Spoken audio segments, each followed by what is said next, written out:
Hi, folks. We're starting the second day from section 13.2. Let's go ahead and get started. All right. So we've talked about how to take the derivative and the antiderivative of some vector functions.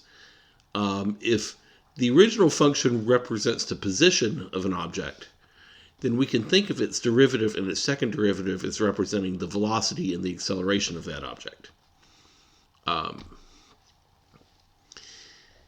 Let's give it a try for an example like this. Let's say we have a trajectory, and this is just a trajectory in the plane. We could do this in 3 dimensions as well by adding a z-coordinate. We want to find the time when the velocity is orthogonal to the acceleration.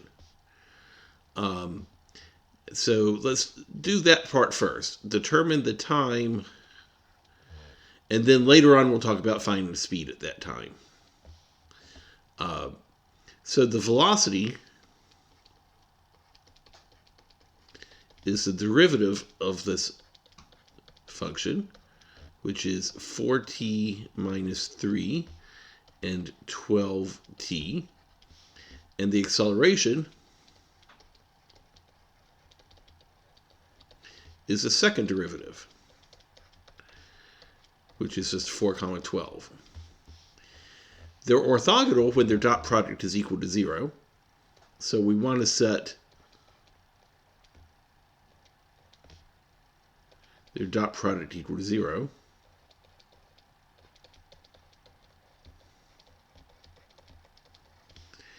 And so that's going to be 4t minus 3 times 4 plus 12t minus times 12 equals 0. That's 16t minus 12 plus 144t is equal to 0. Or 160t is equal to 12. And so t is equal to 12 over 160, which reduces to 3 over 40. Okay? So at whatever my units are, maybe seconds, I don't know, but at time 3 over 40, these two are orthogonal. The velocity at time 3 over 40 is the same thing as the derivative of the position at time 3 over 40. And so that's 4 times 3 over 40 minus 3, 12 times 3 over 40. And that gets me negative 2.7, positive 0.9. That's the velocity, but the question is asking for the speed. Speed is the absolute value of velocity, or the magnitude of the velocity in this case. So this is absolute value.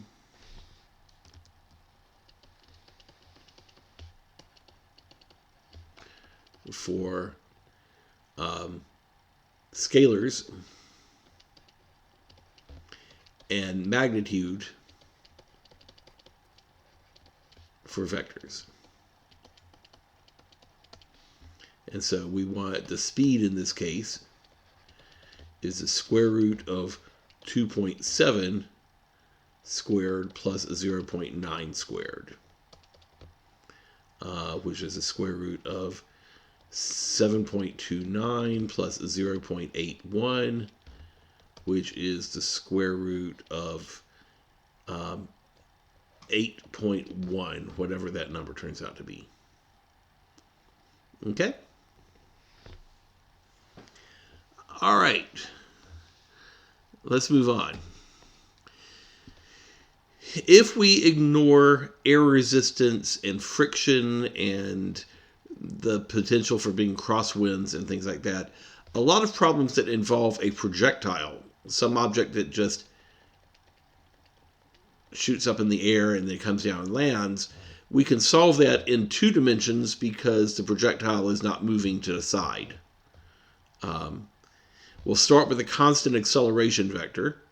like negative 32 feet per second squared or negative 9.8 meters per second squared, and use the given information in the problem to solve for the constants that arise during the integration.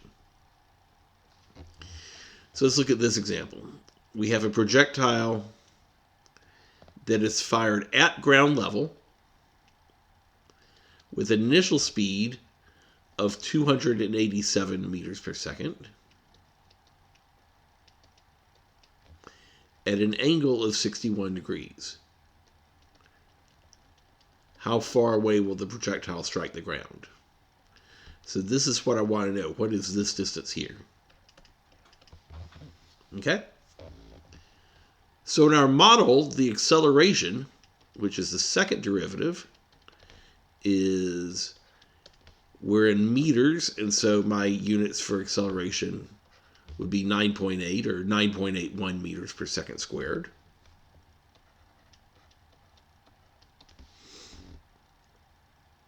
And so we can find the first derivative by integrating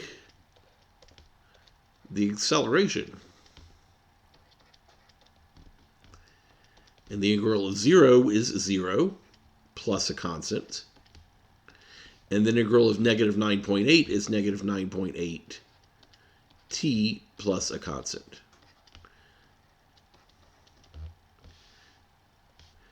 But we know that initially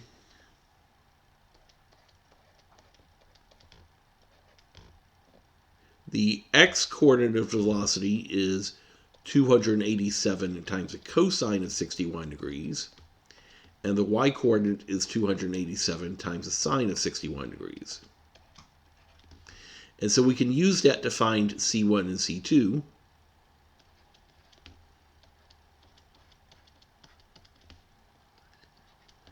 So C1 is 287 cosine of 61 degrees. And C2 is negative 9.8 t plus 287 sine of 61 degrees. So position is the antiderivative of that.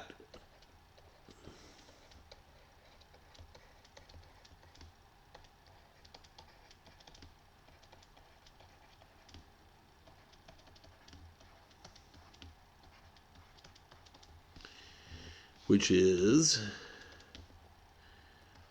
287t times the cosine of 61 degrees plus a constant, and negative 4.9 t squared plus 287t sine of 61 degrees plus another constant. And that's r of t, not r of 0. But we know r of 0 is the origin, because it's fired starting from ground level. And so C1 will be 0 and C2 will be 0.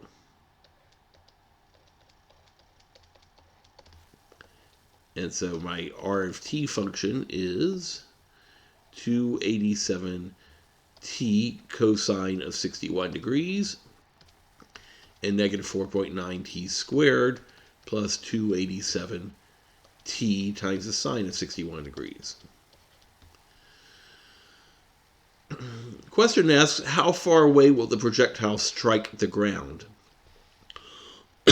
When the projectile strikes the ground, at this point, the y-coordinate of that point will be 0, but the x-coordinate we don't know. And so let's set the y-coordinate equal to 0 and solve for t.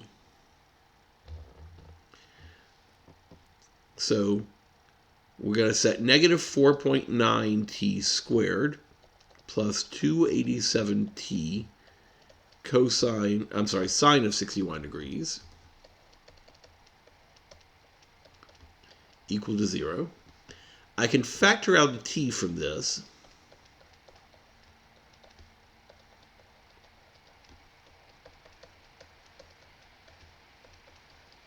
And I get two answers. One is t equals 0, but t equals 0 is this point over here, not the time when it lands.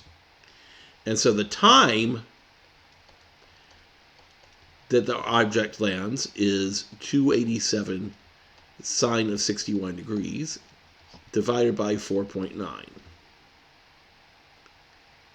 And the x-coordinate where the projectile lands will be this coordinate here. It'll be 287 times t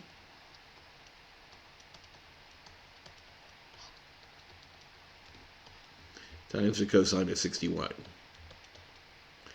And whatever that all calculates out to will be the distance away in meters that the projectile strikes the ground. Okay? There's a lot of work here. We start with a simple vector for the acceleration. We integrate it to get a velocity. We integrate it again to get a position. Once we have the position vector, we use the fact that when the object strikes the ground, the y-coordinate will be 0. That will unlock a time for us. And once we have the time, we can plug the time in to find the x-coordinate. Okay? So let's move on. Let's try another example. This time we're firing a projectile from a height of 4 feet above the ground with an initial speed of 95 feet per second at a launch angle of 42 degrees.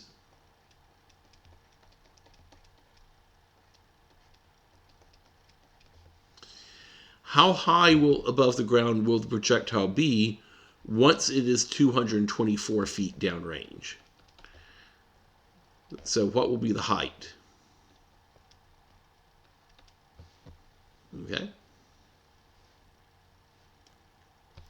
So we're going to do this similar to what we did in example 2. We're going to start out with an acceleration vector. And since this time we're in feet, we'll use negative 32 feet per second squared.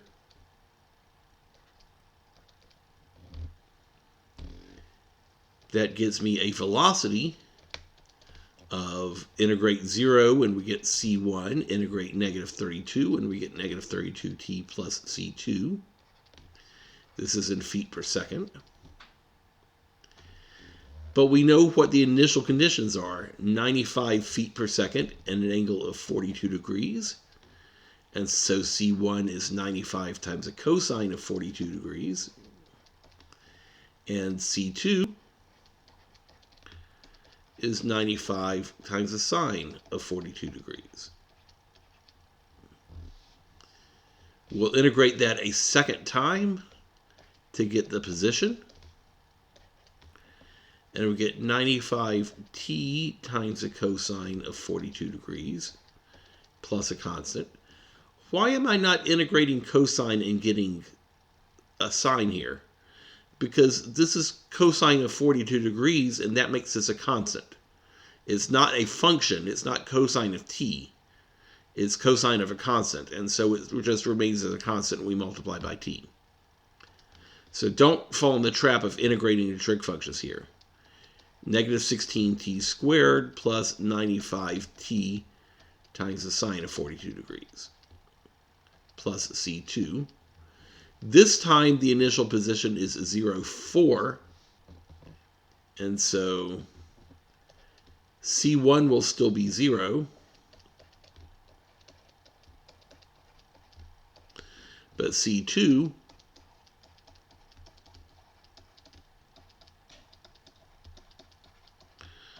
will be 4.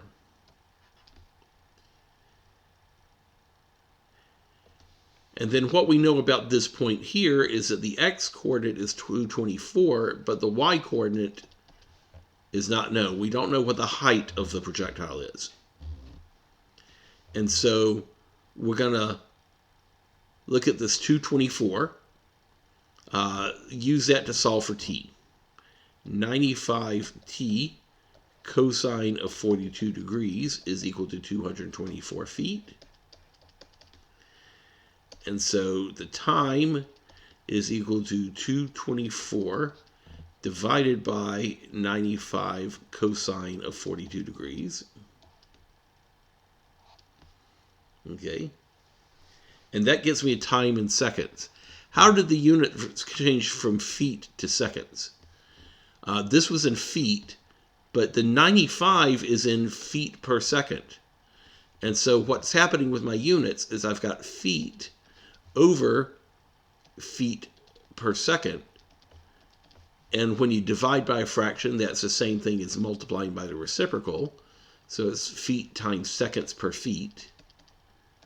And then the feet goes away and we get seconds. So the units are correct here. The time is in seconds. And once we know what the time is, I can plug it into the y-coordinate to get an answer. The y-coordinate will be negative 16 times 224 over 95 cosine of 42 degrees squared plus 95 times 224 over 95 cosine of 42 degrees times the sine of 42 degrees plus 4. We could simplify this if we wanted to. Like here, the 95s cancel. And the sine and the cosine we could change into a tangent. But you could also just calculate this out at this point and get a numeric value. Okay? And this will be in feet.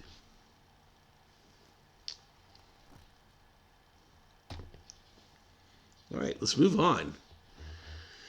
A golf ball leaves the ground with an initial speed of 91 feet per second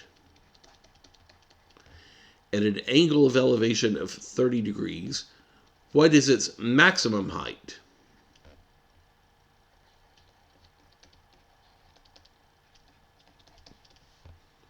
Okay. So we begin our model the way we've done before. We set up a function, a vector for its acceleration. That's r double prime of t. And r prime of t will be the antiderivative of that, which in this case, c1 will be 91 cosine of 30 and 91 sine of 30.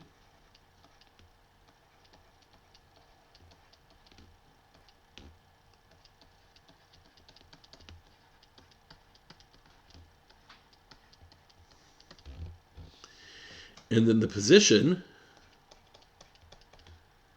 will be the integral again, using 0, 0 as my initial conditions. So we'll get 91 t cosine of 30 plus 0 and negative 16t squared plus 91 t sine of 30 degrees plus 0. C1 and C2 are equal to 0 in this case. Okay? So now, how do we unlock the time? At the maximum height, the y-coordinate was increasing and then the y-coordinate is decreasing, which means at this point, the y-coordinate of the first derivative is equal to 0. And that's this coordinate here. So at max height, negative 32t plus 91 cosine of 30 degrees is equal to 0. So t is equal to 91 cosine of 30 divided by 32.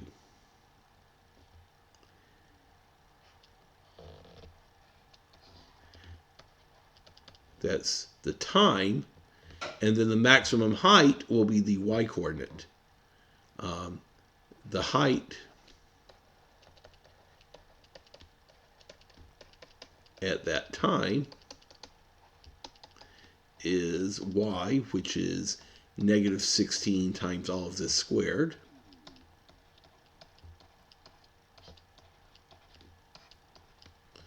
plus 91 times this,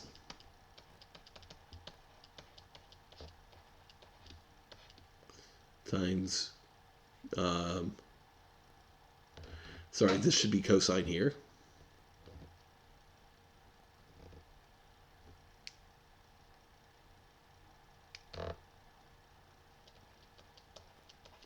And then outside should be sine 30.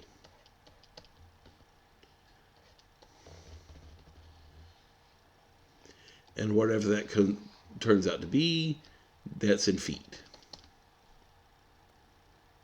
Okay? All right. Let's keep going. Catapult slings a boulder into the air from ground level. So starts at the ground level, sends the boulder up into the air with an initial speed of 218 feet per second. And the boulder crashes back down into the ground 8.3 seconds later.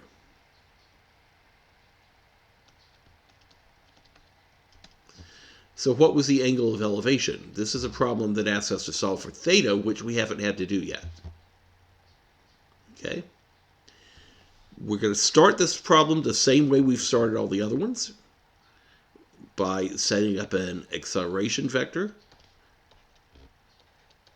We're in feet, so this is negative 32.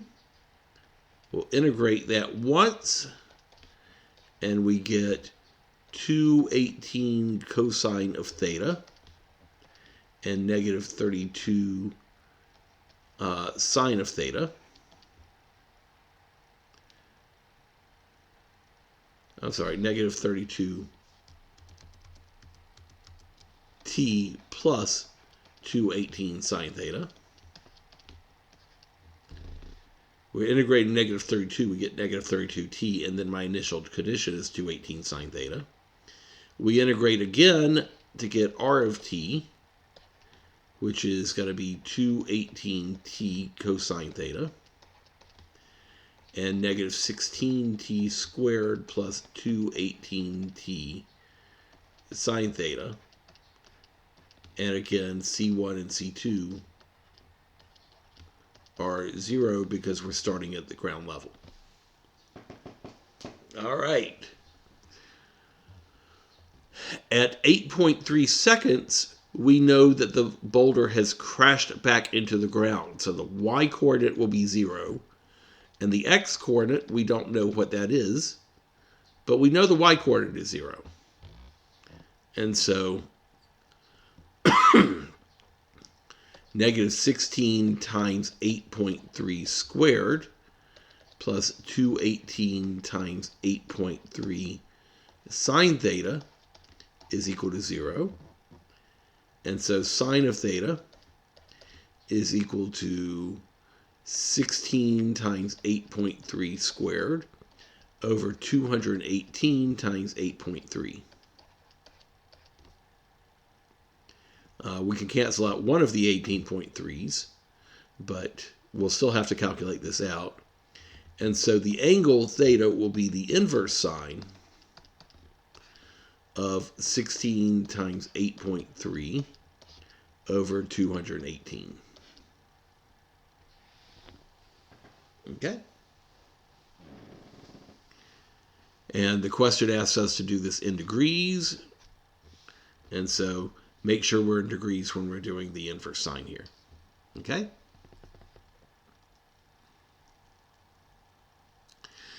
All right. So far we've talked about problems where the acceleration is just based on gravity. So it's either 9.8 meters per second squared or 32 feet per second squared. What if the problem involves an acceleration that is not a constant? The first example we're going to do is very contrived and fictitious, but it'll show you the process, and then we'll look at some more realistic examples. So our fictitious contrived example takes place on planet Q, where the acceleration is not a constant. In other words,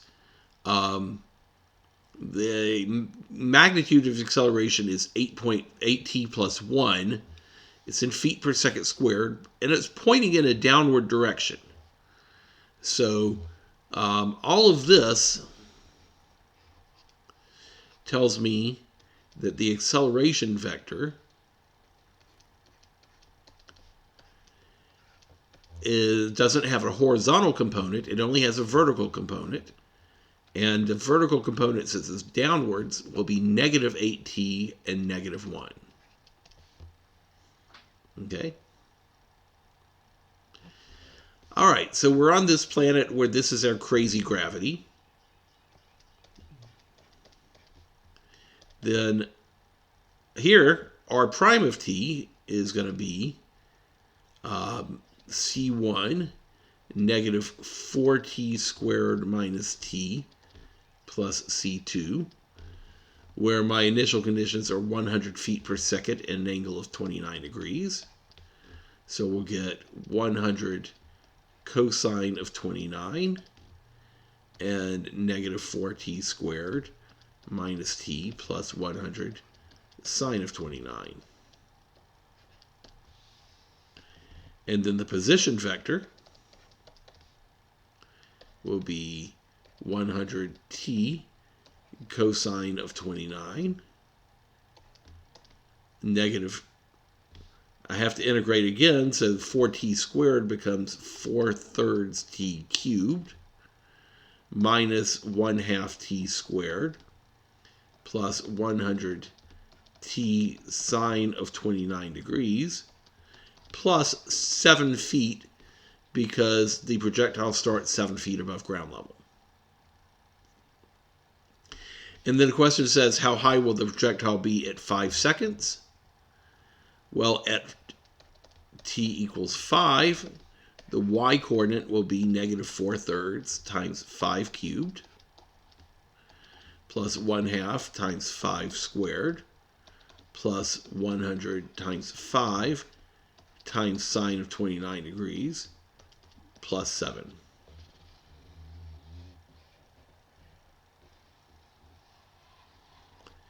And that is the height of our projectile on planet Q. Okay? So I said we're going to do something a little bit more realistic after this. Here, by the way, is the instructions for solving the planet Q problem. Set the acceleration vector, integrate to get the velocity, integrate again to get the position, work out what we get. It turns out to be about 70.2 feet. Okay?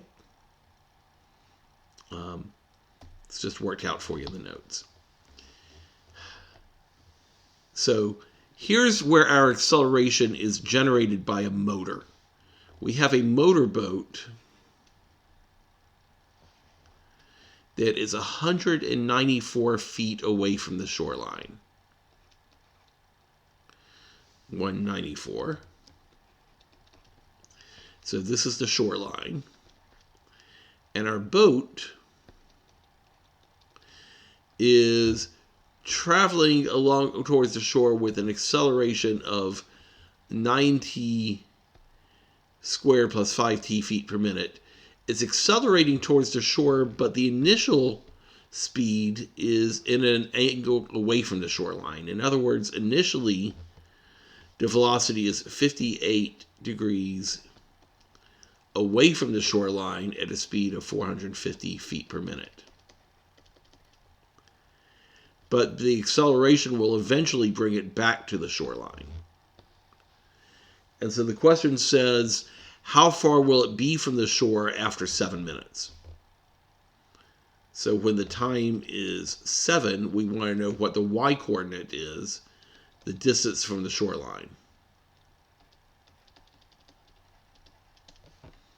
Okay? All right. So this time our acceleration is negative 9t squared minus 5t. So our velocity is c1, which is 450 cosine of 58 degrees, negative 3t cubed minus 5 halves t squared, plus 450 times the sine of 58 degrees. And then the original position will be 450 t cosine of 58 degrees, negative 3/4 t to the fourth, minus 5/6 t cubed, plus 450 t sine of 58 degrees, plus 194 feet, because that's the initial position of the motorboat from shore. And what we want to know is, what is this distance from the shore after 7 minutes? So r of 7, the y-coordinate, will be negative 3/4, 7 to the fourth, minus 5/6, 7 to the third, plus 450 times 7 times the sine of 58 degrees, plus 194 feet.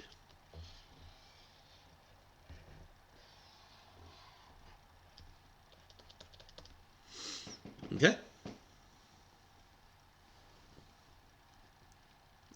All right, let's keep going.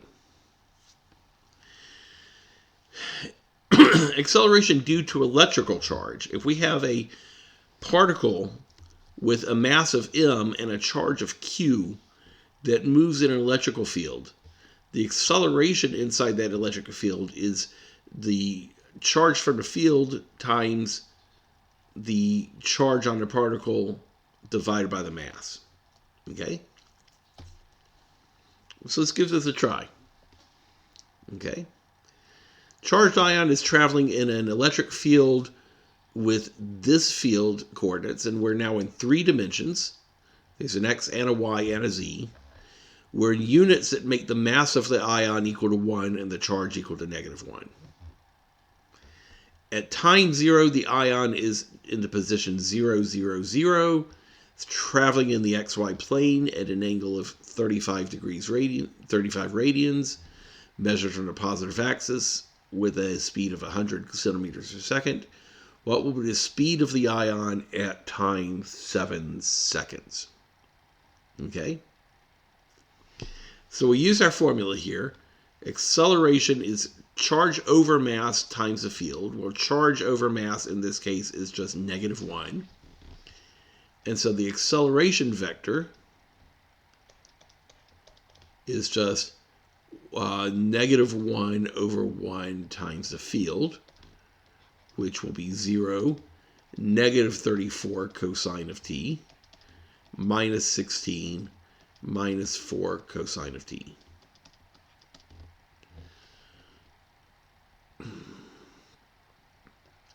That makes the velocity, integral of 0 is a constant, negative 34 cosine of t, the integral is negative 34 sine of t, minus 16t plus a constant, and the integral of negative 4 cosine of t is negative 4 sine of t plus a third constant.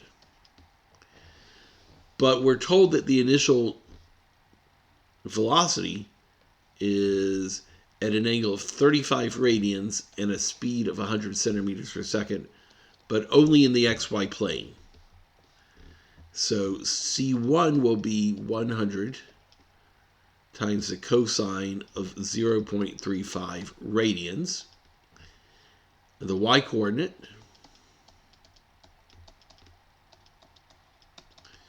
will be 100 times the sine of 0.35 radians. And the z-coordinate will be negative 4 sine t plus 0. There is no initial velocity in the z direction. Speed is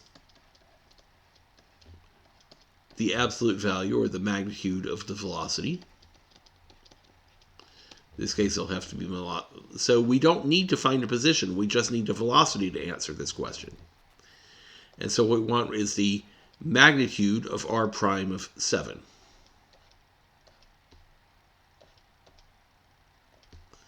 So that would be the magnitude of the x-coordinate is 100 cosine of 0.35. The y-coordinate would be negative 34 times the sine of 7 minus 16 times 7 plus 100 sine of 0.35, comma, negative 4 times the sine of 7. And that will be, we know how to find magnitude. It's just the square root of all these things squared. So 100 cosine of 0.35 squared plus negative 34 sine of 7 radians minus 16 times 7 plus 100 times the sine of 0.35 radians squared plus negative 4 sine of 7 squared again. Square root of all that is going to give us the speed. All right. There were a lot of examples to look through today. This was longer than what we did on Monday, but there's a pattern to these problems. And once you learn the pattern, they shouldn't be so intimidating. All right. Good luck with these. See you again on Friday. Take care.